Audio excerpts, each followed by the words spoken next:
30 years ago. I knew in my heart what I was doing was wrong.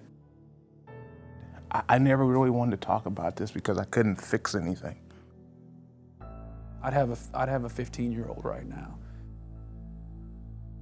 I felt like I feel about other people who would kill a baby. Yeah. And I just felt that way about myself. I didn't stand up for what I knew was wrong. I didn't. I just stood by. Couldn't make it go away, so I just wanted to stuff it. So I did that for a lot of years. I just kind of tried to pretend that it hadn't happened. I felt alone. I felt like I was the only guy who had ever been a part of an abortion experience that might have had remorse. I was 16. I don't even try to think I was rational at that time. I remember driving her to the clinic, and it was a downpour, and I walked her in and I pushed through the picket line, you know, of people holding up Bibles, save that child, that's God's baby, you know, this and that. And I pushed right through, and I said, you don't know how hard this is for me to do anyways.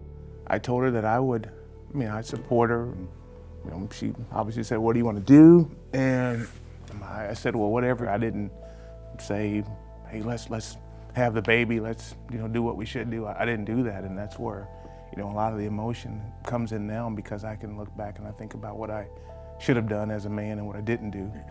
It was a long time before I was able to even talk about it. I always felt it in the back of my heart. And it was a secret from anybody for well over 20 years. I felt really lost. I felt like there's no way that this Jesus that died on the cross that everybody talks about would forgive me. He didn't die for me. What I've done is far too bad for him to forgive. And that's what I felt the most, is the separation from Christ and from God's love. The defining moment for me was, you know, hey Aaron, you've asked for forgiveness for killing your kid. What have you done with God's child that you put to death? He really took me to a place where I realized how much I needed him, and needed his forgiveness, not only for this abortion experience, but for all the sins in my life. And even in my marriage, allowed me to have, that's it. There's a certain freedom in going, that's it, it's all out there. I get to, you know, shed some, you know, tears of joy because maybe it can help somebody else. So it's not about, you know, I've gone through those steps of forgiveness, so I made it there, so I'm on the other side of that.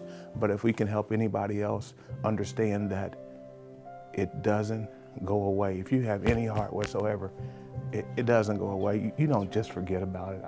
I wouldn't change who I am, but man, it's to be a father now is so much richer. My prayer is that someone who hasn't gone through this can either witness some of this and go, wow, I'm going to think twice about that, or maybe I'll contact Guys for Life and find out, or if a guy's been through this same trouble that has something in his heart that needs to be dealt with, that he can get to us too, you know.